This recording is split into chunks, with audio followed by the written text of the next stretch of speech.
Christians, ano yung sabi nila, may sabi lang naman na 1 year getting engaged and then maganda daw to get married na kasi eventually they get into sex. Is that true? Or depende na lang sa control ng mga ano? Pagka talagang decided na sila to get married, syempre they go into the engagement status. Hindi naman kailangan ng long engagements kung sigurado na sila nga ang para sa isa't isa. Syempre kailangan nila ng counsel ng mga pastors, ng mga spiritual leaders nila, ng mga magulang nila. And after that, if they really are dead set and serious into getting engaged, it does not need to be long engagement. Ano, Pastor? Oo. May couples din kaming ganitong panel. Ang tinanong nila sa amin, para lalo kaming ganahan sa sex, mabuti, okay ba na manood kami ng pornographic? Yun, maganda yan. Question. That was a question given to us by the couples. Ang sagot ko dito, no. Yes. Kasi pornography yan, it is perverted sex. Yung pinapanood nyo, hindi mag-asawa yan. I don't think ang mag-asawa magpapakuha ng video. At ang mga ginagawa nila sa mga pornographic films or videos are perverted sex. So it is demonic. It is not advisable for Christians to even watch those things because that's pornography. Okay? Alam nyo, hindi mo na kailangan yung para matutunan kung ano-ano. You learn sa buhay nyo as a husband and wife. Magpo-progress ang inyong relationship. Okay? So, mas magandang madiscover nyo the beauty and the ecstasy of being one with God. Alam nyo ba bakit sinabing the marriage bed undefiled? Dun sa binasa ko sa Hebrews 13:4. Alam nyo ba because we are in Christ? When we do that intimate sexual act, Christ is with us. Tandaan niyo yun. And it's not bad because Christ was the one who instituted marriage. At siya ang nagbigay ng gift na yon for the husband and wife. Kasi some people think it's dirty. No, it is sacred sa mag-asawa. Once it's taken out of the context of marriage, it's perverted. And in the sight of God, it is an abomination. Kaya i-judge niya ang fornicators and adulterers. Kasi never niya can-create ang sexual act outside of marriage. It's always in the context of marriage. Okay? So enjoy your life together. Sabi po, okay lang po ba ang online dating kung Christian naman? Bakit hindi na lang kayo magkita? Ayun po, binasa ko lang. Hindi, pero ibig ko sabihin, anong thrill naman ng online? Baka po nasa Baka ibang after bansa. po magkikita rin sila. Baka po nasa ibang bansa. Alam mo yun. kasi para sa akin, ang communication mahirap online because you don't hear the tone of the voice, you don't see the body language. Pwede kang binobola lang, pero pagkaharap mo, you can look at their eyes. You can see kung Naka-Skype nambobola daw lang po, yan. naka-Skype. Ewan ko. Siguro kasi after po, Pastora, they can see. siguro each other. kung times lang that they are far apart. Pero hindi normal ang, para sa akin I don't know paano kayong magliligawan online. How will you get to know the person when you don't see them? Kahit Skype pa, pwede ako mag-arte sa harapan ng Skype at lagi ako naka-smile doon. Pero pag tanggal ko ng camera sa akin, I can be a monster. You know? How can you trust the Skype? Kalahating katawan ka lang, no, Pastor? Pero kasi, di ba, somehow, yung ating way of thinking now ay natutuon dun sa high technology. Di ba, even yung sa mga dating and courting, napupunta na tayo ganun. But if you would go back to its original meaning, hindi naman talaga ganun eh. Tingnan nyo na lang ang results. Di ba? I'm not saying na yung mga dating ginagawa ng mga ka-age probably namin ay 100% naging successful. I'm not saying that. Pero if you would look at statistics, mas prevalent ngayon ang hiwalayan. Di ba? Mas ngayon eh. Kasi, kinonform tayo eh. Kinonform yung minds natin sa world system eh. Wherein it should be conformed to the Word of God. And after that, pagka kinonform mo to the Word of God, then transformation will come.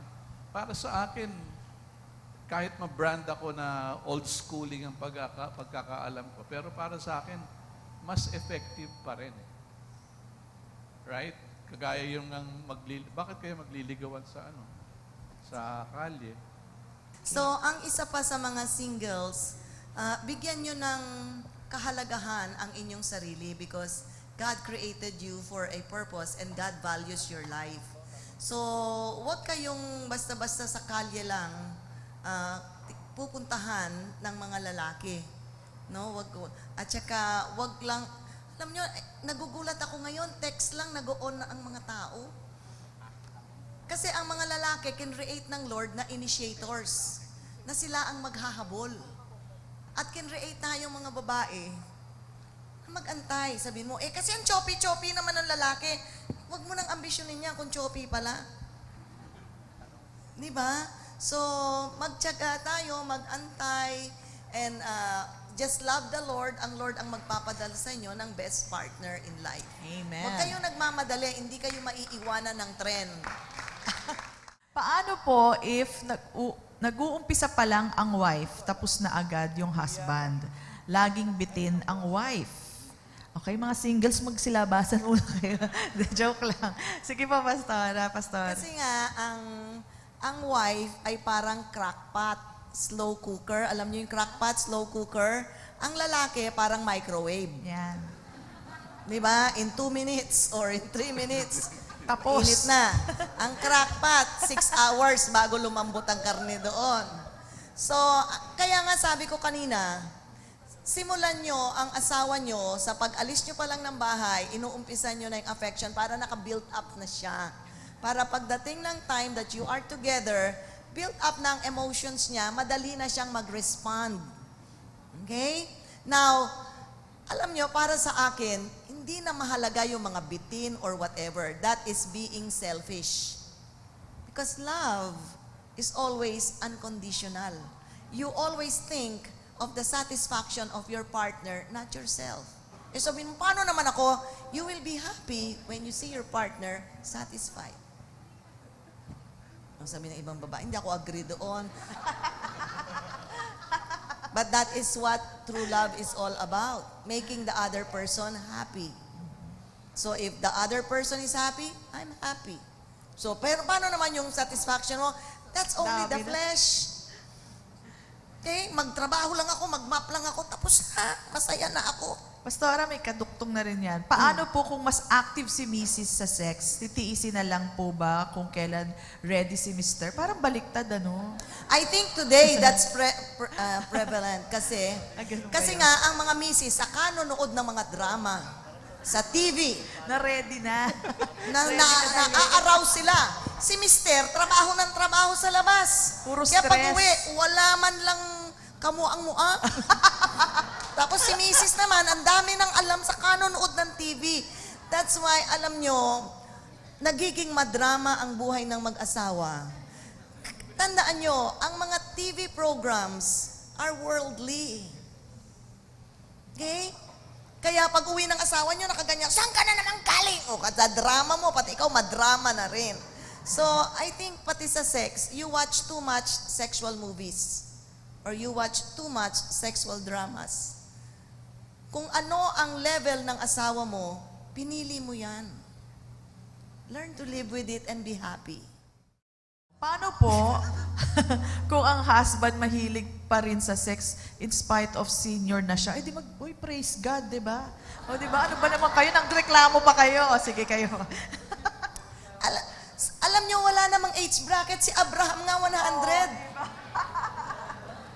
As long as pwede. Alam nyo, as long as pwede, just enjoy it. Di ba? Ang choosy lang, no, Pastora? Alin? Ang choosy nito.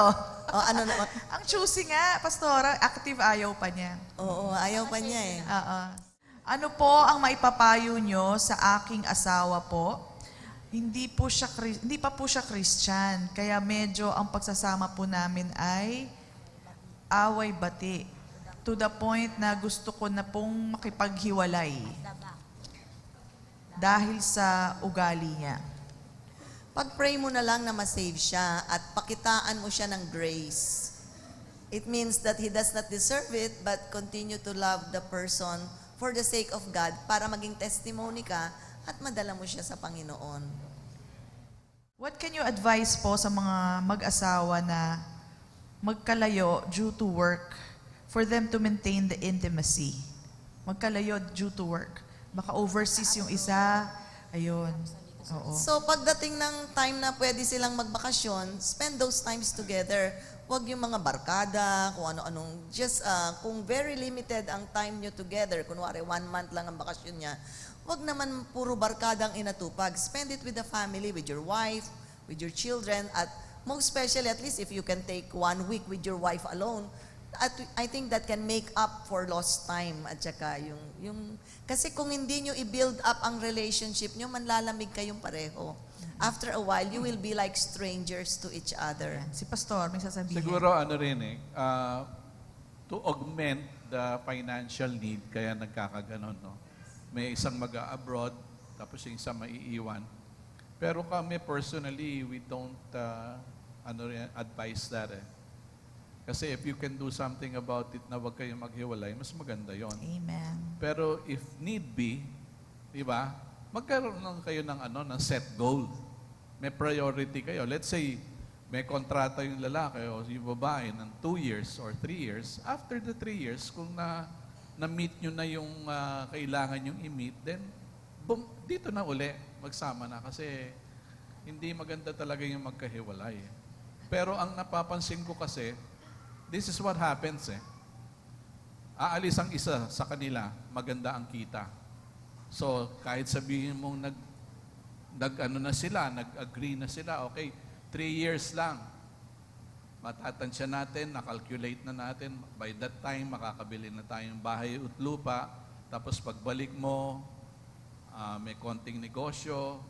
Pero after a while, yung 3 years, nagiging 4 years, nagiging 5 years, kasi nasanay eh, doon sa kinikita abroad, which is really not comparable to what you will be earning here. Right? Ganun ang nangyayari. So yung 3 years na pinagkasunduan, nagiging 5 years, 6 years, so tumagal na ng tumagal. Pero kung mag-set kayo ng goal. Okay, kinumpute ninyo, in 5 years time, meron na kayong bahay at lupa, may maliit na negosyo, then after 5 years, balik na, di ba? Kasi may biological needs ang mga tao kasi nasa laman pa tayo. And not only that, yung mga anak natin, Lumalaking single lumalaki parent. sila ng hindi kompleto ang pamilya. It's not really healthy. Yes. Okay lang po ba gumamit ng mga contraceptives such as condoms and pills? Para sa akin, walang problema yan kung pinaplano nyo yung family nyo. Walang masama doon. Kasi wala naman tayo, as a Christian, ano ang conscience nyo, ang pag-usapan nyo mag-asawa. Kasi kung hindi nyo naman ipaplano ang pamilya nyo, baka 1 dosena yung anak nyo. So, basta i-consult nyo yung doctor ninyo, tapos kayong mag-asawa mag-usap din kung ano yung best way to be able to plan your family. Kasi mabuti na yung pinlano yung pamilya nyo kaysa walang plano, tapos dumami na, parang rabbit, di ba sabi ni Pope Francis, para daw mga rabbit ang mga Pilipino, no? Kuneho, di maya-maya anak ng anak. So, walang masama doon as long as in agreement ang mag-asawa. Paano po ninyo malalaman, teenager siguro to, sorry, that he is the one? Ayan. Parang movie lang, he is the one. Oh, paano mo daw malaman he is the one? She is the one. He is the one. He is the one eh. Alam nyo, kung nasa sapat na edad na kayo, tsaka kayo maghanap ng he is the one. Yun. Pero kung bata pa kayo, hindi nyo pa yan makikilatis dahil bata pa kayo. Exactly. So mag-mature muna Amen. kayo, tapusin ang pag-aaral, magtrabaho muna kayo, mag-mature muna kayo, at maghanap ng it is the one. This is the one. Amen. Does long-distance relationship work? I'm sorry to tell you, bihirang-bihira na nag-work ang long-distance marriage. Napakadami na namin kinounsel dyan. Either nagloloko ang lalaki, nagloloko ang babae, or naglolokong pareho. Because God never created you to get married and separate. Hello? So yun ang kalooban ng Diyos, pag nag-asawa kayo, ay magkasama kayo. Tama. Amen. Paano po kung ayaw ng sex ng asawang babae? I think kailangan ma-counselan ang babaeng yan. Siguro at the back of her, no, kasi at the back of her mind. Kasi minsan we are brought up by our Yes, lolas, oo. by our parents, and na-ingrain sa atin that sex is dirty. Yes, So talagang, yung iba, sabi nga nung may na-counselan ako, sabi niya, nakapikit lang ako, pastora, para matapos lang. Sabi ko, buksan mo ang mata mo at enjoyin mo. Yun ang counsel ko sa kanya. Kasi sabi ko, asawa mo yan. So, I think may problema ang mga ganitong babae. Tsaka, pastora, siguro yung guided, turuan. Baka kasi mali rin yung style Baka niya. naman masyadong aggressive. Parang tira lang ng tira. May ganun So, kaya yung babae parang, hello, ano ba ito nangyayari sa akin? Ganito lang ba yung way? So, Marami pa palang ibang way, Yeah, di that's ba? kailangan siguro mag-counseling sila sa pastor Yes. para matulungan sila. Paano po kung ayaw makinig ni Mr. kay Mrs. kung ikabubuti naman ang kanilang family? That's the first question. Tapos, tama po ba na hindi pansinin si Mr.? Hindi tama. Hindi tama, no? Hindi tama. Kasi kailangan anumang problema na pag-uusapan yung mag-asawa to come to a resolution. Ano po ang may advice nyo sa akin? Hindi pa po annulled ang first marriage niya. Matagal na pong pinaprocess kaso wala pa ring linaw, in which talagang gusto ko na pong maging maayos na po ang pagsasama namin dahil malaki na po ang mga anak namin. Ay, may anak na sila, Pastora. Oo, matagal na silang nagsasama pero hindi annulled legally yung kanyang... Yung first nung husband. I think you should go to a family court kasi depend kung ganun nakatagal kasing separated ka dun sa wife mo, meron silang mga terms sa family code na kung sino yung yan na ang naging common law wife mo ngayon kasi may mga anak ka na and all.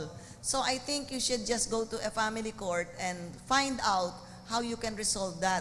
Huwag kayong, kasi iba may mindset ay mahal magpa-anal. So wala lang. They don't do anything legal about it. Kasi may mga free lawyers tayo sa PAW. Okay? Kung hindi nyo makayanan magbayad, they can assist you free. So, kung talagang gusto nating maiayos, ma-illegalize lahat. Kasi ang sabi din ng Bible, we should obey the laws of the land. So, kung nagsasama kayo without marriage, anong tawag nyo doon? Okay? So, ito yung mga talagang kailangan harapin natin. At go to the proper departments. Kung sa mga family courts, maghanap kayo ng mga free lawyers kung wala kayong pambayad para ma-assist kayo, maiayos kung ano man ang kailangan iayos. Paano po kung ayaw ng wife pero gusto pa ng husband? Gusto pa, ibig sabihin, may pahabol pa, ganon. Alam nyo sa mag-asawa, pag-usapan nyo yan. Yes. Ano ba yan? Mag-usap I ba, think Pastora? maraming mag-asawa, they are ashamed to talk about sex. Some women are even ashamed to tell their husband what feels good to them. Alam nyo ba, you can be open to each other. What you don't like your husband doing to you, you tell your husband. What you like him to do to you, you tell him. So alam niya what makes you happy and what turns you off. What turns you on and what turns you off. So sa babae din, sabihin ng lalaki sa kanya, what turns him on or what turns him off. May mga times si Pastor Cesar sabihin, nakapajama ka na naman. O, di ba? Hint yun, mag-nighties ka naman. O mag-negligee. Minsan costume, di ba, O, Pastora? di ba? Sabihin Mag-Batman ka naman. Babam! Costume party tonight! O, di ba? Alam nyo, you have to put Mag-Batgirl. You have to put spice. Kapa lang pala yung suot mo, kapa lang. O, di ba? You have to put spice kasi mag-asawa na kayo, dapat wala ng hiyaan. Di ba si Adam and Eve, pumasok ang hiya nung may kasalanan. Alam nyo, kung kayo ay saved, pinatawad na kayong pareho ng Panginoon, you are both clean now. Whatever you do in that marriage bed is undefiled. It means it is sacred, it is clean. Amen? So, Alam niyo po, mag-enjoy kayo. wala pong magandang gawin, pinakamainam talaga, pag-usapan niyo. Yes. Kasi kung minsan meron tayong mga kuro-kuro, may mga concept tayo, may mga nakuha tayong kultura na hindi talaga tama hindi maayos. Kaya parang sa inyong dalawang mag-asawa, kung what is best for both of you na pag-agrihan ninyo, then go on with it. Di ba? Kung kagaya nun, gusto pa ng lalaki, ayaw ng babae, hindi ba pwedeng pag-usapan yun? Pwedeng pag-usapan yun di ba? As long as Communication both lang po, ano? partners will be somehow satisfied. Kasi, yun nga a lot has to do also with with proper education. Kaya nung meron kaming estudyante sa Marikina, sabi niya ganun, parang ang tingin lang niya sa sarili, ginagamit yung babae to. Ginagamit lang siya nung asawa niya. Parang pamparao pa. Parausan lang. Parang ang pasama pakinggan. Ay, parang, sabi ko ganun, kung yan ang feeling mo sa asawa mo, kausapin mo yung asawa mo. Di ba? Para nagkakaintindihan kayo. Mahirap kasi yung nagpapakiramdaman, ayaw na pala ni mister, o gusto mo, things like that. So, everything can be, Negotiated. negotiated. You can have some kind of, you come into an agreement na maayos basta ang inyong pag-uusap. Pastor, paano niyo po nalaman na si Pastora Citas na ang the one? Ayan. The one. Sino po ba Nagteteles. nagtatanong, babae o The lalaki? two. Po. Hindi. Kasi Pastor Citas, kung siya na yung the one. Hindi, paano mo daw Paano nalaman niyo po ako nalaman na siya yun? na po ang the one niyo? Well, I'd be very honest with you, no? Hindi naman talaga siya ang ano ko Revelation. Revelation time. Kaya sinabi ko po sa message kanina, very relaxed ako dito sa church. So, sometimes you will tend to share some personal things. Ako talaga, hindi ko plano. I had my personal excuses then. Kasi yung parents ko, masyado silang strict. So parang gusto kong kumawala. Gusto kong, siguro naisip ko, pagka nag-asawa ko, mababawasan yung ganon. Yun ang way of thinking ko nun. Tapos, ang plano ko pa nga nun, kasi nag-ano na kami, yung noon time ko kasi combo ang tawag Combo, hindi banda. Okay, nagko-combo ako noon, bahista kasi ko. So nagko-combo na ako noon. Tapos siya, yung drummer pala namin, yung girlfriend pala, yung girlfriend ng drummer namin, neighbor sila. So since pumupunta yung drummer namin doon sa Little Baguio, sa San Juan, sumasama na ako. Tapos, nakita ko siya. Alright? Pero hindi naman yung, love at first sight. Hindi po ganun kasi I had other things in mind. Gusto ko nga nun, mag-2, 3 girlfriend Yun ang plano ko nun. So, but anyway, yun nga, gusto kong makatakas doon sa pagka-strict ng parents ko. So, nagtanan kami. Yun ang naisip ko nun. Di ba parang yung hindi mo masasabi talaga ang Lord He had other plans, I had my plans. Pero it turned out na eto kami. 44 years na hindi mo masasabing may formula Formula 1, 2, 3, 4, 5, ganun ang mangyayari. Hindi. But still, to answer the question na kung siya na nga, I just enjoyed her company. Ganon. I So just eventually, Pastor, she was the one na nga talaga.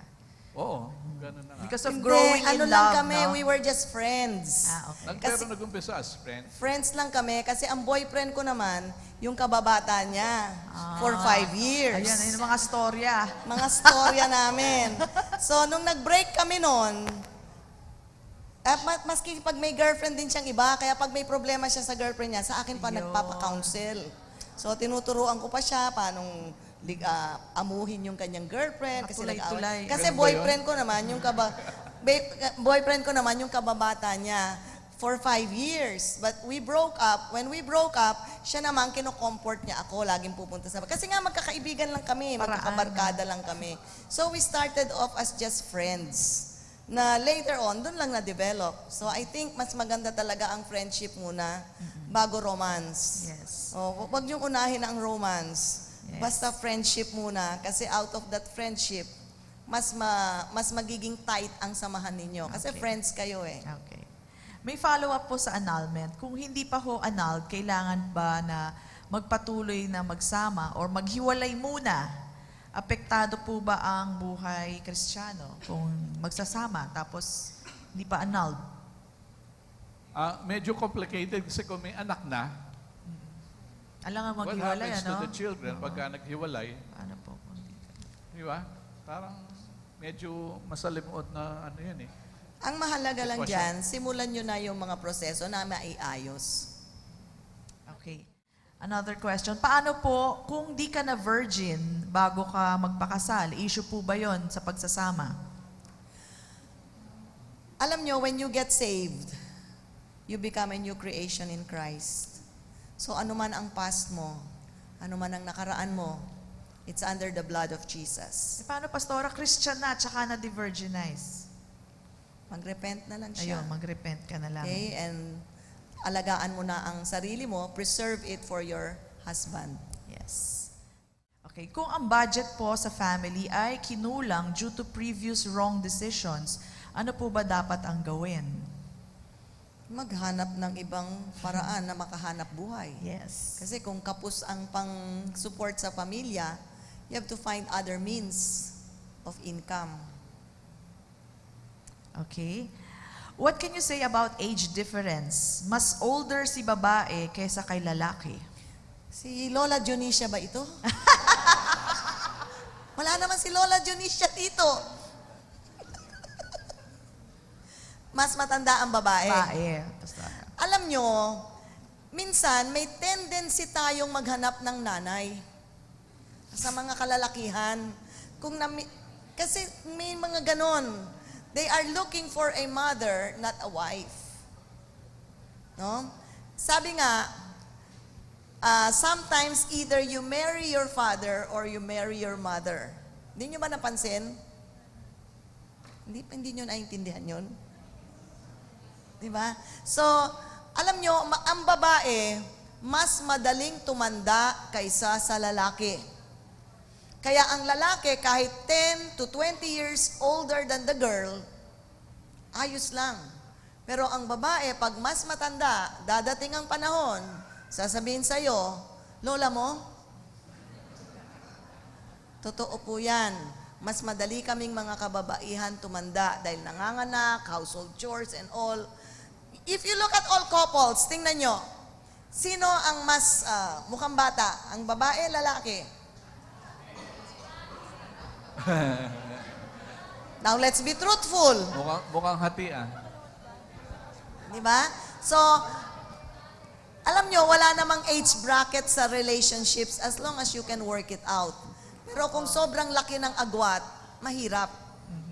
May ano na kayo Kasi doon, kami ni age Pastor gap. Mike, mas bata si Pastor Mike sa akin, ha? Pero mas mukha naman ako bata. Hindi ganun kalaki ang hindi ganun kalaki ang pinag-uusapan nating mga edad. Yung mga Kung hanggang talagang mga 10 years, kung hanggang mga mga 10 ganyan. years apart ay okay pa 'yon. Pero kung mga 20 years, Oo. kaya nga Lola Halatang Dionisia halata. nga, kaya Oo. mahirap talaga. Diba? Kasi trending daw ngayon yan eh, yung mga, ano ba yun? Cougar. At saka si ano ba 'yon? Si Demi Moore kasi. And Si Madam others. Auring, di ba? Bata din. Ang papangit naman nun. Sila ano pangalan nun? Si Demi Moore tsaka si Madonna and Si si, Demi ayun, yun ang trending daw kasi ngayon. Okay, ito po. Okay lang po ba na magmomotel ang mag-asawa? Nagmomotel ang mag-asawa? Kung mag-asawa sila, wala namang masama Yes. doon. It's Okay. like a getaway for them. So, Parang hotel lang naman yun, cheap lang. oo. O, di ba walang masama mag-hotel ang mag-asawa? Wala, mag-asawa Pero pag sila eh. nag-motel na sila, ang cheap nyo. Hindi, joke lang. Okay, next. Wala namang problema doon.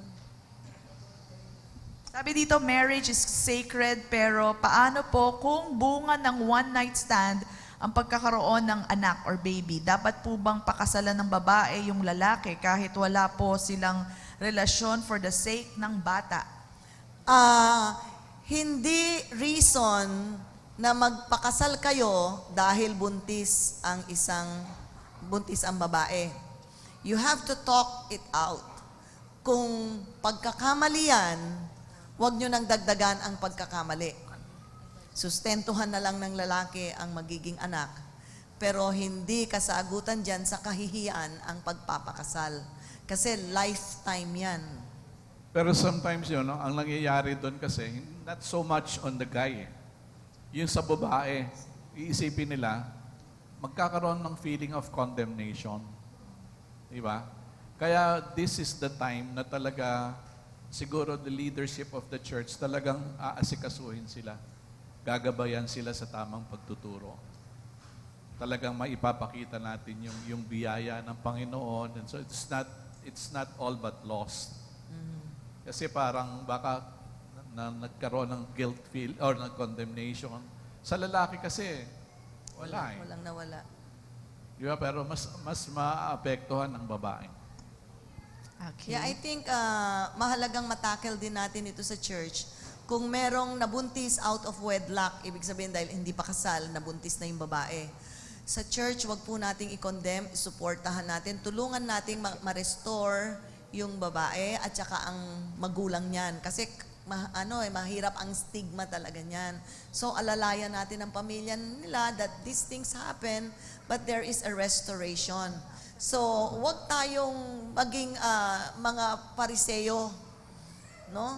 Na pag nagkasala ay palalayasin natin, excommunicate natin, alalayan natin. Remember, we are a church. The church is like a hospital. Kung may nagkamali, di ba? Nadapa, ito ang lugar na kung saan tulungan natin silang ma-restore. Wag nating palayasin at bayaan sa kalsada. Because as a church, tayo ang kapamilya. And also I think parang at this point malaki ang responsibility ng church leadership. Kasi yung mga issues na ganyan, ang sarap pagpiestahan niya sa church. Sa chismis. Di ba? So instead of adding grief and injuries, hardships, lalo na sa babae, putulin na kaagad yung ganyang usapan. Wag natin i-entertain. Di ba? Sa atin na lang, tayong mga nakakarinig ganyan. Pag kami narinig kayong ganyan, putulin nyo ka na kaagad. Huwag nyo nang entertain. Kasi pagka in-entertain nyo pa yan, lalong lalim ng lalim. At saka yung both parties, Amen. mas lalong napapasama. Tapos later on, mababalitaan nyo, umalis na ng church. Umalis na So, wala tayong nagawa as a Praise body. God, Pastor, dito sa FCI, talagang well accepted yung mga ganyan. Hindi naman na we encourage it, but Oo, hindi naman sa something- kinukonsinti mo no, eh. ano, di ba, no? It's something na okay. Okay, ito po. In a relationship po ako ngayon, nag-i-imagine na po kami ng life namin together kahit po 4 months lang kami. Advisable po ba yon? Walang masama doon if both of you are of age, both of you have finished your schooling, and walang masama doon. Managinip kayo ng managinip, basta as long as you keep yourselves pure. Thank you for watching the video. We hope you have learned principles from the Word of God that will change your life forever. Our messages are available in DVD and audio formats. You may contact us at the following phone numbers: 046-471-3516 and 046-515-7459. If you want to sow to assist us in proclaiming the gospel, you may deposit to Jesus Faith Christian Fellowship, BPI Savings Account Number 1283-139235, Dueno Branch, Imus, Cavite. Or you may visit us at our church,